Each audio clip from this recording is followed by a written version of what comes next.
Okay, we're gonna take a food forest walkthrough starting in the, basically it's like a zone 2 food forest up here high on the landscape. And again, it's very flat, but this is gonna be pretty interesting. We had a huge rain event last night and it's actually filled all the swales. So I know you're looking at this little bitty footpath topsoil here and going, that doesn't look full. It is kind of mucky. But basically, since this is the highest one, it only gets a little bit of catchment. It doesn't really get catchment off this roof. This side of the roof sheds that way into the big swale. And this side of the roof, it'll end up in here a little bit, but most of it sheds that way into the landscape. We're not actually doing a really good job of harvesting. In fact, that one actually has a gutter. And that gutter takes water to a holding tank on the back side of the building. So that holding tank is what overflows and it discharges down there into the garden. So this is a very little bit of catchment. You can see just by the way things are laying though, the last night, even with that, it was enough to overflow. And now it's doing what swales do. Swales do not hold water long term. Please don't ask me about mosquitoes ever again, okay? You can see exactly what's going on here. This water is infiltrating into the landscape. And each one of these swales, as we go through this system, is gonna do the same thing over a couple days at the most. So mosquitoes have no time, plus it's too damn cold for them right now. Then we come to the mid-swale. Second highest swale on the landscape. And it's really full, except it's not because it's already begun infiltration.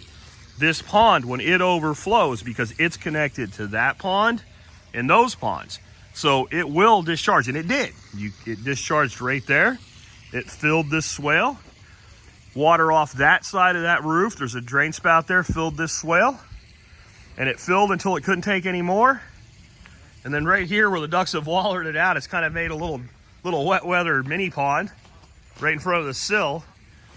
And you can see they're hard at work over there. And it discharged through this center sill right here. Ran passively across the ground. You can see there's no real erosion or anything. And it filled this swale, which is already starting to infiltrate and go shallow. It has a little bit of an uptick here.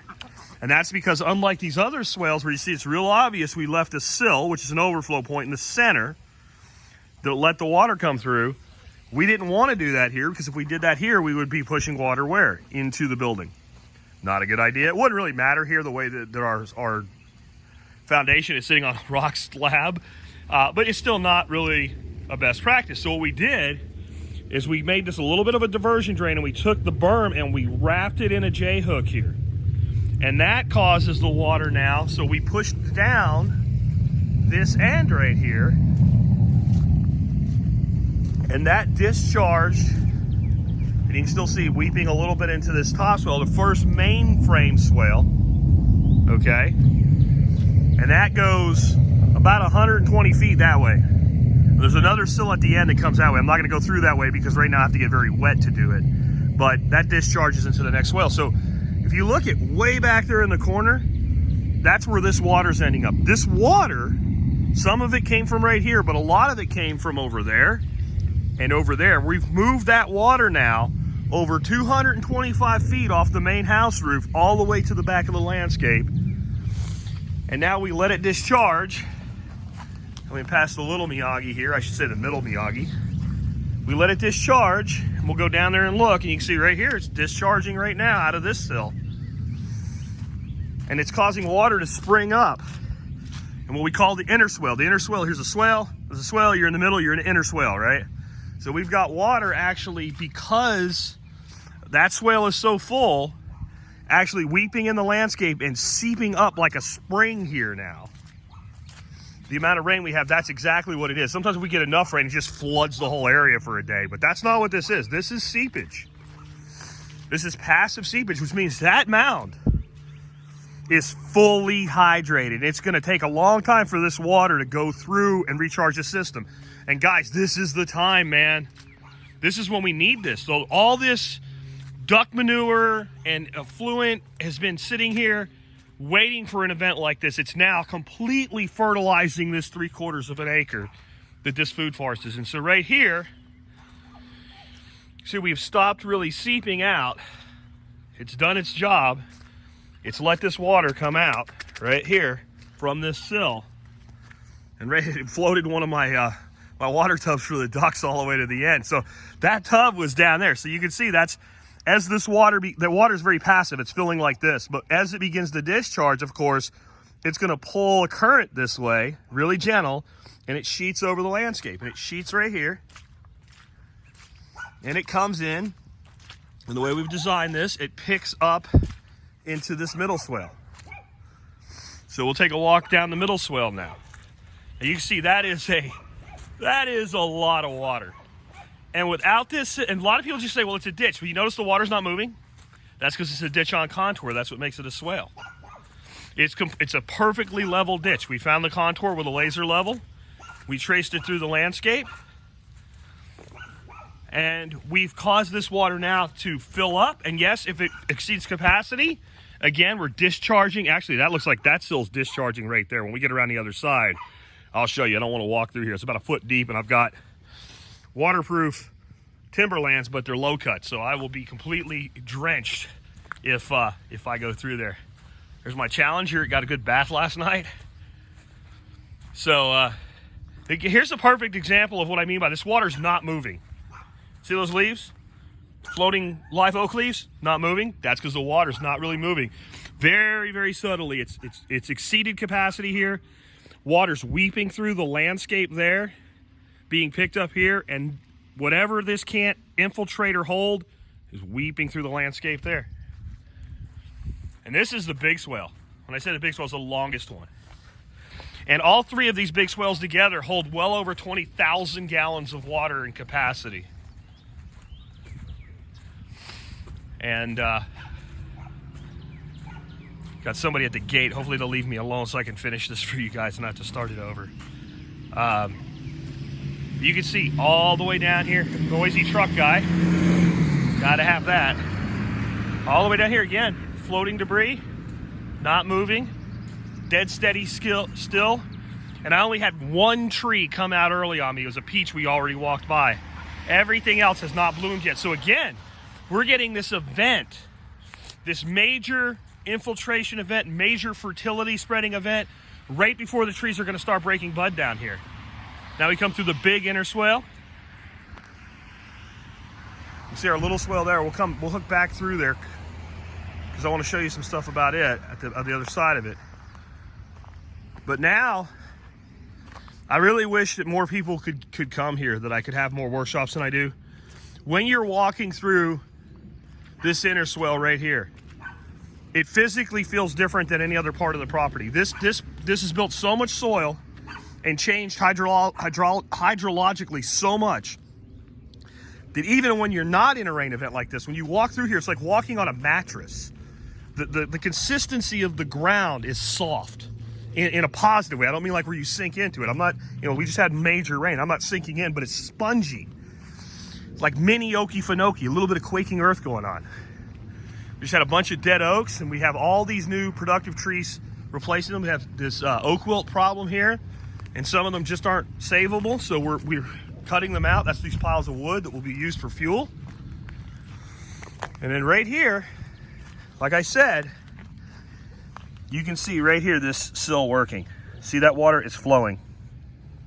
It's flowing, but it's doing no damage, no erosion. Right now it's flowing at a rate where it's actually infiltrating a low spot there. It's not really getting much down to the bottom swale anymore. But all through here, the only thing I'm worried about from this winter we had, that's a Feijoa. Those Feijoas, there's another one in another part of the swale, have lived a long time here. They haven't produced. I was hoping they'd produce this year. I don't know if they can survive 2 degrees below zero, which is what we got down to. There's another one there. We'll see. But the rest of the trees, they're just getting ready to start to break bud. So as long as we don't get a late freeze, which I don't think we will after what we had, it tends to be the case around here. If we get a February hard freeze, we don't get a bad March at all. If we get through February mild, then we have a bad March. So again, here's this other swale. You can see this actually got 2 places this swale discharges. Since it's at the bottom, we knew it would take the hardest hit. So we have a little path there that takes water down the road if it has to. So this end of this sill is just pushed down just a little bit to allow that flow. You can see right through here where that that flow can go, and you can see it right now. This event was so heavy that we've exceeded it, and it just goes right down through there. Let's walk down that way. You've seen enough full ditches. You see out here, I got a lot of these. I don't know what these things are called, but my neighbor calls them onion trees. And these are, this is scrap. This is like a pioneer tree. It's volunteering. And I cut those down every year, and I keep using those to apply biomass to my productive trees. Like, that's a pluot right there, plum apricot cross. Comes down here, water seeps right through, infiltrates into this little pasture area. See this little pasture area we managed down here for the ducks? Right at the bottom of the swale. Look, I just want you to see something here it's really hard to explain unless you can visually see it. Look at the color. Not just that it's green, look at the color of the grasses growing through here. All right? Now, my neighbors use fertilizer and they irrigate. I don't do either one. Look. All right, this is a case that you can only make visually. You can tell people about this,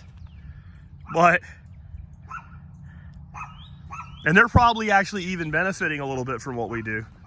The flow kind of is this way. But what actually happens is, and I think that overflow has really stopped it down here. Yeah, we're not overflowing here anymore. But this is the sill at the bottom of the property.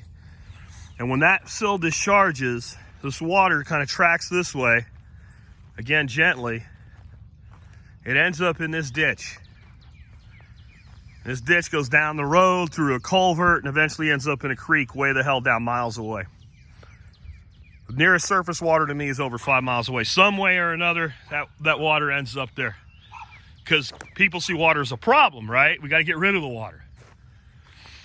So you might think, well, that water goes down the ditch anyway, so what's changed? What's changed is right now there's over 20,000 gallons of water just in the swales that's visible. It takes about enough to fill them before they start to fill, if that makes sense. So you get enough rain that they should have filled based on the hard catchment calculations and soft catchment calculations we've done, and they're dry. Now, when we first put them in and everything had not started to improve yet, if you got an inch of rain, they filled up. Now you get an inch of rain, you end up with a little puddle in them here and there. It takes about 2 inches of rain, and that's about the amount we did the calculations on. So the first half of the rain now goes straight into the land. So there's 20,000 gallons. Actually, it's like 24,600 gallons our calculations came out to. In the land that doesn't go down the road, that used to go down the road. Then you get another 20,000 odd gallons held and slowly infiltrated in the land. So you're talking about over 40,000 gallons of water infiltrated onto about a 3/4 acre system. And then and only then, your excess goes trucking down that road. This is the power of earthworks. This was done with a machine you can rent for about $230 a day. Delivered from a few miles down the road. I don't know if everybody has that, but that's what it is for me. And that's what's changed this landscape.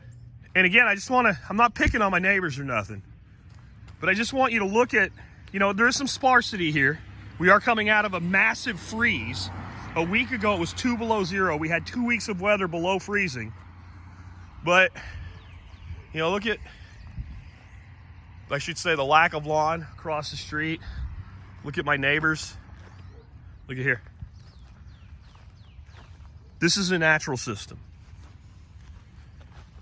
This is a wholly natural system. There's never been since I've been here 8 years now, there's never been a grain of synthetic fertilizer on this property.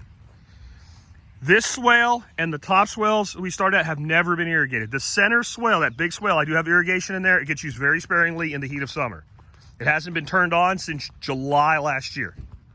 July last year. This is what we look like. A week ago, 2 below zero, covered in ice and snow. You got this right here. Come over here. You got that. And what's going to happen, because I keep mental and written records, here's what's coming next, guys. And I'll be happy to share it with you when it happens. An herbaceous explosion through this swale right here. Absolute explosive plantain, cleavers, and other herbs. And flowers like spiderwort, and I can't think of the other plant. It's a bulb. It's a hyacinth, I believe. But it's going to be through here. It's going to be through here that this hyacinth explodes, and the wild garlic explodes in this inner swale. And when I come through here in about 3 weeks, it'll look like I'm a beekeeper. There will be so many bees in on these flowers that will come up through here, that as I walk through here, I'll hear buzzing. And I'll walk through here then with the camera and show you. Because when that hyacinth comes up, they go crazy for it. I don't know what they love so much about it. And the other thing that's going to happen, these black locusts, these are pioneer support trees. You notice they're not spoiled. They're not planted in the berms. They're planted right here in the harsh environment because they can handle it. Some of these trees are, you know, only 3 years old, and they're huge. Some of them have done a little better, and they're going to go to flower. And then we're going to have those sweet pea tasting flowers for just a few weeks, just that annual short season treat, and those are going to be covered in bees. And then the garden explodes. And then the new perennial system goes in. And then the wicking beds explode. And all this explosive growth, even the stuff that's upgrade from it, doesn't indirectly benefits from the wildlife. Look at my ducks. You think they're happy today? By the way, whoever told you ducks hate rain, they lied to you. Ducks love rain. I know it's not raining right now, but trust me, I own ducks. I've had ducks for 8 years. They love rain. Doesn't bother them at all. But this is what you can do with a basic fundamental understanding of earthworks. If you have any questions about this system, let me know. The only question I will not answer and will totally ignore is, what about mosquitoes? Because it's not a problem. Bye now.